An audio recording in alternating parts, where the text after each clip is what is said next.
Headliner Nation, we understand your issue better than anybody else out there. Your commissioner has set your fantasy championship for week 18, one of the dumbest things that you can do for fantasy football. But now you're sitting back, looking at your lineup, trying to figure out how to get through the craziness that is week 18. Whether it's starters not playing at all, maybe getting benched at halftime, teams that just don't have anything to play for, and because of that may not get the typical performance that you would want. Whatever it may be, try putting together fantasy advice having no idea what's going to happen. So this week, the Start and Sit Show is going to look a little different. Yo, what is going on, Headliner Nation? We are going to be jumping into every week 18 matchup at the running back position, and we're going to try and figure out who has the most to play for, who has the least to play for, and what running backs out there are going to give you the best shot at winning. Hit that like button, subscribe if you're new here, turn on the bell notification so you never miss any of our content. Let's go ahead and jump into what teams have the most to play for and what teams have nothing to play for at all. Teams with something to play for. Everybody here listed on the graphic is going to have something they're playing for this week. Whether it be securing a playoff spot, securing maybe the 2nd seed or the 3 seed, maybe just getting into the playoffs, whatever it may be, all of these teams have something that they are playing for this week to try and continue their season. And therefore, you're probably going to see the best bet at playing guys on these teams. Baltimore, San Francisco, Cleveland, and Kansas City. Those 4 teams are locked in. Their seeding is not going to change no matter what the outcome is this week. So it makes almost no sense for any of their starters to play. Now, maybe they do put them out for a half or something like that, or a quarter, just to keep them fresh, but it would be a travesty if something happened to one of their starters and they weren't available for the playoffs. Now, Detroit and Los Angeles are going to fall right in that borderline area, because Detroit and Los Angeles could literally move up or down one spot. Realistically, Detroit still has an outside chance at the number 2 seed. And because of that, a win over Minnesota, coupled with losses from Dallas and Philadelphia, will give them the 2 seed. Last game at home before the playoffs, I expect to see the starters out there for at least a portion of the game. But you never know what could happen. And at this point, Detroit hasn't announced who's playing and who's not playing yet. For the LA Rams, they could fall back to the 7th seed, but they've already locked up a playoff spot no matter what. Do they really care much about this game? A lot's going to depend about how the game is going to start. To kick things off on Saturday, it's going to be Pittsburgh and Baltimore, but keep in mind, Baltimore may not be playing any of their starters. At this point, Harbaugh has not made a conclusion on who he's going to run out there and who he's just going to keep safe on the sideline. Now, if Pittsburgh runs into the 2nd team defense for Baltimore, there's obviously going to be an opportunity for Najee Harris and Jaylen Warren to have a better day. But as far as Gus Edwards goes, he hasn't had a whole lot of upside as of recent anyway, and because of that and the fact that he might be rested, because Baltimore's had a lot of issues at the running back position this year, keeping people healthy, I wouldn't be surprised if we just see Gus Edwards stay off the field. The second game on Saturday for Houston and Indy is going to have a little bit more clarity to who's going to play and who's not going to play, because there is a potential playoff spot on the line here. And because of that, we're going to see everybody out there. Devin Singletary in a matchup going up against Indianapolis is going to be a great opportunity for him to give us another stellar performance down the stretch. And given the fact that he's one of the few starters right now that we know is getting a workload this week, and it's a good matchup, he's quite clearly making it into our lineups. Jonathan Taylor is going to get a really tough Houston defense, though. How much upside does he bring your team this week? That's why he's a medium risk. Will he get a decent amount of touches? Absolutely. Could he see some work in the passing game? Absolutely. But Houston's run defense has been really, really good this season. And because of that, Taylor could be lacking a little bit of the upside that would make him a safe start. Tampa Bay is looking to wrap up a division title. And considering the fact they're going up against a defense allowing the 6th most fantasy points to the running back position, you got to bet on Rachaad White having a really good day this week. Carolina, they can stop the pass, and they're going to cause some fits for Baker Mayfield. Play it safe, keep the ball on the ground, give Baker Mayfield some high percentage throws, no reason to get crazy and potentially lose a very devastating game on the road at one of the worst teams in all of football. And while Chuba Hubbard has done a good job volume-wise down the stretch here, this matchup is not good for him. And again, Tampa Bay isn't going to be resting anybody. Now, maybe if they get a big lead and going into the second half, they decide to pull a few guys, Chuba Hubbard could have a decent second half, but I'm just not looking for much upside from him this week. Safe floor? Yeah, he'll have a decent amount of touches. High ceiling? Absolutely not. Now, Cleveland is locked in, but the Cincinnati Bengals are knocked out. And because of that, you really have to wonder how many starters we're going to see here. For the Cleveland Browns, I'm sure they're going to try and rest Jerome Ford and Kareem Hunt. Both of these guys have been banged up at certain points this season, and you're not going to want to lose either of them heading into the playoffs, especially with how well you're playing right now. But for the Cincinnati Bengals, you have to wonder how much work Joe Mixon would actually get this week. Because Joe Mixon is a guy who, I don't know how much longer he's going to be with Cincinnati. Maybe the Bengals decide that they really need to find out what they have with Chase Brown this week, and they end up letting him tote the ball. Maybe Joe Mixon does get a decent amount of volume because maybe this is his last game in Cincinnati. Who knows? I think there's a lot of weird things that could play out in this matchup this week. Mixon could end up having a decent game, but how many starters for Cleveland actually end up playing? Does that matter for Joe Mixon? And that's why he's listed as a high risk. He's still going to be inside my top 30 rankings because who knows what we're going to get. Just know if you have to play him, you might have some concerns about what his ceiling looks like. And for Chase Brown, he's a little bit more of a medium risk because even if Joe Mixon does see a decent amount of volume, I'm almost positive that we're going to see Chase Brown see maybe a few more touches this week. If the referees hadn't screwed Detroit this past week, this game could have had a whole lot more meaning because Detroit would have been the second seed and a win would have given them 2 home playoff games if they get past the wild card round. For the Vikings, they are still technically in the hunt, even though they're going to have a whole lot happen. Ty Chandler is going to see a majority of the workload, but Detroit gives up the fewest fantasy points and fewest rushing yards to the running back position right now. And Minnesota's defense has been really good against the run. We could see some plays from Jahmyr Gibbs. We could see some plays from David Montgomery. But if Minnesota has any type of a decent lead, I wouldn't be surprised if starters start getting pulled off the field for Detroit. Or maybe Detroit comes out hot, gives the home fans something to root about, sticks it to the NFL just a little bit after getting them screwed over last week, and then they end up pulling their starters if they get off to a really nice lead. I'm really concerned about what we're going to see from these running backs in this matchup. Not a whole lot of upside and not a whole lot of clarity on who's going to play and who won't. Clearly, the Jets and the Patriots aren't playing for anything, and if you own Breece Hall, you're going to put him out there. Now, I would be careful, as with nothing to play for this week, do the New York Jets give Breece Hall a huge workload? Yeah, they're still going to go out and probably try to win this game. It's New England. You always want to beat New England, but that meaning just isn't what it used to be,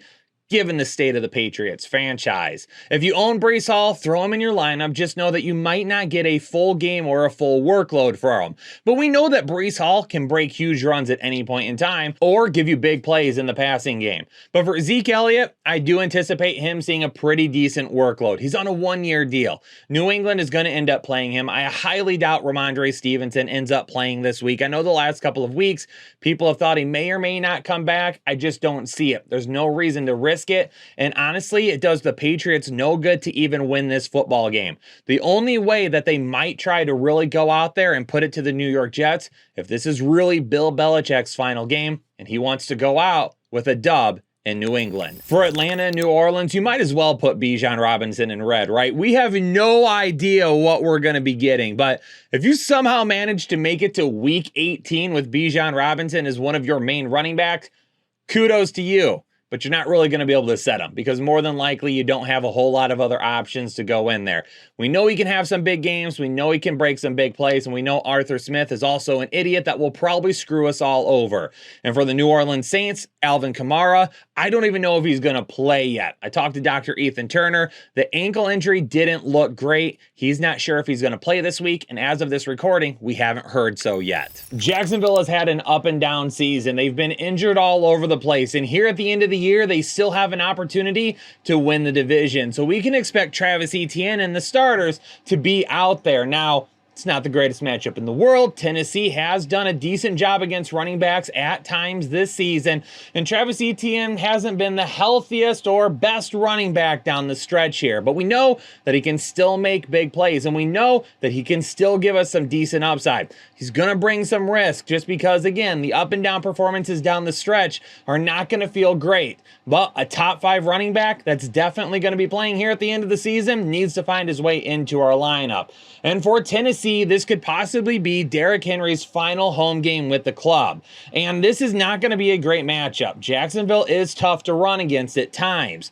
If Derrick Henry is for sure done in Tennessee, though, I could see a huge workload for him and trying to send him out on top in his final game in that stadium. But if you're trying to play Derrick Henry this week, just know the ceiling isn't great, and the floor at that point just isn't great either. If you're in a PPR league and you want to take a shot at Tyjae Spears, feel more than welcome to, but he hasn't done anything, even in the games where he gets more snaps than Derrick Henry. Now, this is a matchup that I'm excited about. Kenneth Walker and James Conner. For the Seattle Seahawks, they still have a shot at the playoffs. You're probably going to see all of their starters out there. Kenneth Walker's coming off a pretty decent week, going up against a defense that can't seem to stop the run. Unless it's the Philadelphia Eagles. They seem to play pretty well against them. For the Arizona Cardinals, they are looking to spoil and crash the party this week. They already did it to the Eagles last week, making their road to the playoffs just a little bit more difficult, and now they could potentially knock the Seahawks out of playoff contention. Seattle's defense, not great against the run, and James Conner has been on fire lately. Khalil Herbert continues to be the dude down the stretch, and if you continued holding on to him, especially through the injuries, D'Onta Foreman's usage, Roschon Johnson sitting there and everyone being excited about what he could potentially do, Khalil Herbert's the one that came out on top for you. This is a really good matchup for him, and I have to assume Chicago's going to be running the football. They're going to want to keep the Green Bay Packers out of the playoffs.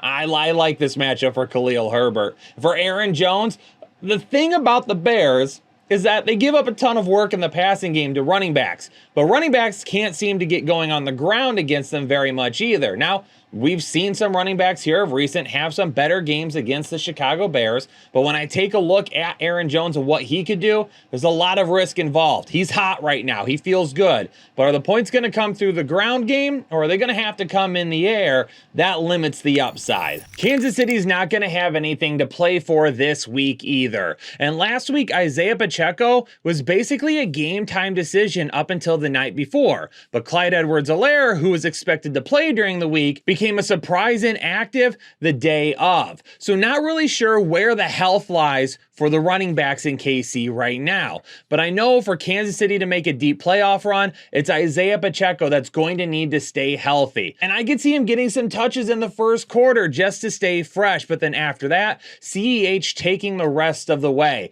Don't expect a whole lot of starters to be on the field for Kansas City this week. And that's why I think Isaiah Pacheco is far riskier than CEH. And for Austin Eckler, I do expect him to be out there. LA's not playing for anything at the current moment, but given the fact that really Eckler's been the guy even when they've been down bad, I still expect him to be the guy as they look to finish the season strong. The Broncos and Raiders were eliminated last week, so I do expect the Raiders to sit Josh Jacobs once again.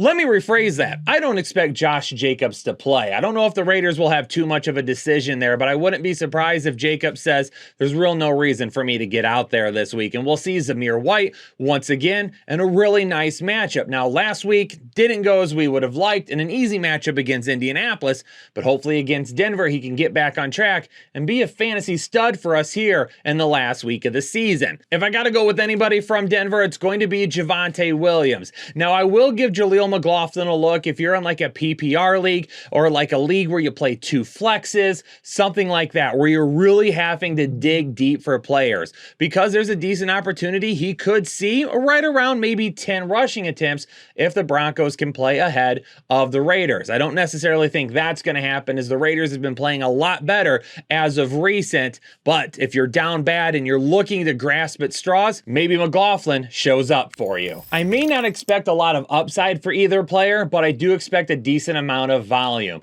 DeAndre Swift has had some good matchups here as of recent, but he hasn't quite gotten the volume that we would have liked because he's not being utilized at all in the passing game. And really, if he gets down within the 5-yard line, Jalen Hurts is stealing those the majority of the time. He's had some decent games, but hopefully he can step that up a little bit. And against the Giants this week, really give us one last fantasy hoorah to send out the season. And for Saquon Barkley, we know this is going to be a tougher matchup, but we also know Philadelphia can get ran on a little bit like we saw last week. So Saquon Barkley will definitely have the volume. Maybe he'll need a big play or two. Maybe he'll need a touchdown. But here in week 18, there isn't a whole lot of guys you'll be looking at that have more volume than Barkley. The Rams and 49ers matchup is not going to have two of the best assets in all of fantasy football available for you this week. Kyren Williams, as of right now, is expected to sit, and then Christian McCaffrey will also miss this week as he nurses up that body and gets healthy for a playoff run. When you take a look at what might be available, though, for everybody else, you could look at an Elijah Mitchell, and you could look at that and say, hey, we know Christian McCaffrey got a lot of work. Mitchell's the main backup, but I'm not even sure Mitchell will see a ton of work as they're going to want to keep him healthy as well. If you're looking for like a touchdown-dependent dart throw, then Mitchell might be a guy, but very well we could see Mitchell have a decent first half and then even him lose touches in the second half to ensure they keep the backup to CMC healthy right along with CMC. And I know we're going to probably be asking some questions about the backups for the Los Angeles Rams, and if we could maybe throw a dart at a guy like Royce Freeman and going up against San Francisco, honestly, I don't think I even want to risk that, knowing that Stafford, Kupp, and others may not even be playing. Tony Pollard has been all season long. In fact, more than likely, you didn't make it to the fantasy playoffs because Tony Pollard may have been your RB1 drafted. But this might be the week. If for some reason you have made it this far, Tony Pollard, who has sucked down the stretch, could give you one last big game. This is it right here. Dallas has to win to secure the NFC East. And it would also lock him into the number 2 seed, which is extremely important given how well they have played at home this year. Going up against Washington could definitely see Tony Pollard getting a decent amount of work on the ground, especially if Dallas finds himself in positive game script. No reason to get cute, no reason to get Dak Prescott hurt. If you get a lead, run the football. And Brian Robinson's going to bring a little bit of risk as well because you really never know what's going to happen in Washington. Brian Robinson's the type of guy this year that really big play dependent, it feels like. Some big runs here or there, some big catches here or there, but consistently just hasn't turned over yards and a whole lot of performances. This matchup going to be extremely tough. Hopefully Brian Robinson finds himself a big player too. Last game of the week could decide the AFC East, and for James Cook, he has struggled over the last couple of games. After having a couple of big games at the start of the fantasy playoffs, he hasn't given you that much upside as of recent. And going up against Miami, a team that's been very tough against running backs this year, it's going to be even extremely difficult for him to see a really nice floor, given the fact that Buffalo is going to be playing in a neutral game script probably the entire time with Miami. Only way James Cook has a big day is if Miami can go down at the start of the game. The Bills can say, all right, let's go ahead and give James Cook 15 to 20 carries. Let's go ahead and keep the ball over here as long as possible and keep those weapons off the field. And for Raheem Mostert and Devon Achane, both of these guys are going to be in green. Now, some of you might have questions about Mostert. Why? Because he didn't play at all last week. But if he plays this week, he's going to be good to go. There's no way the Miami Dolphins would risk losing Raheem Mostert or furthering his injury for this one game, because Miami technically is in the playoffs, but this game right here would be for the AFC East. So if he's playing, he's likely good to go.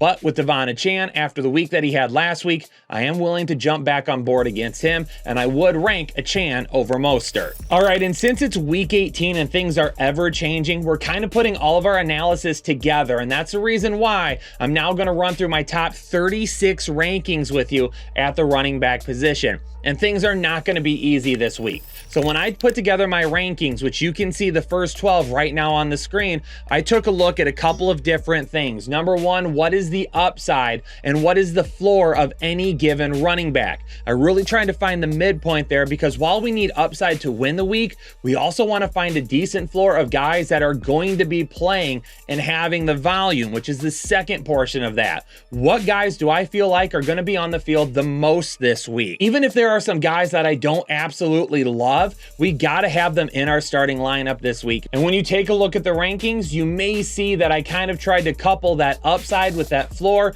to give you the players that are best available. Now, one thing that I will mention is Kyren Williams is at 6, because when I recorded this, there was no guarantee that he was going to be out. He could still maybe end up playing some of the game, maybe plays a half. I don't know for certain as of yet, and that's going to be ever changing.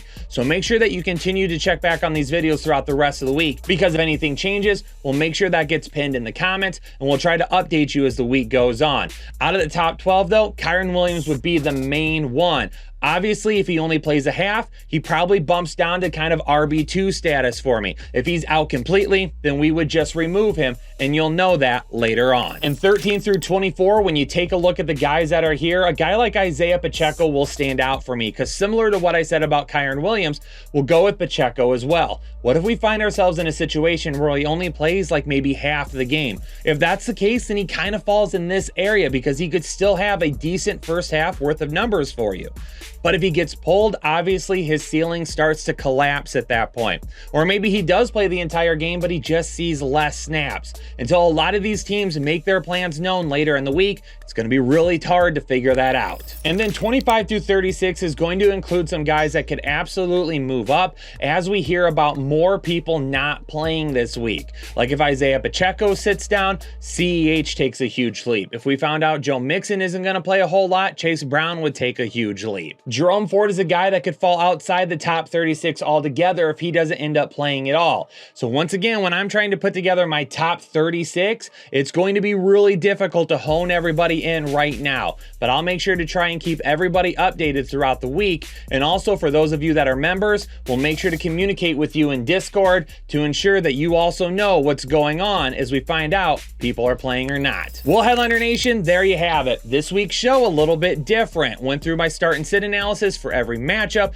and I talked a little bit more about what I felt guys were going to do this week in terms of volume and potential to be on the field more times than not. Because in week 18 matchups, that's what you have to do. You have to try and get the guys out there that are going to play the most. And then I followed that up with my top 36 rankings. Those are going to be ever changing. Make sure if you're a member, you stay in Discord, or you get in Discord if you're not there yet, so we can ensure that we're communicating all the updates to you the rest of the week. But for now, I'm going to go talk about tight ends. Peace out, stay safe, stay healthy, and I'll catch you all in the next episode of the Fantasy Headliners.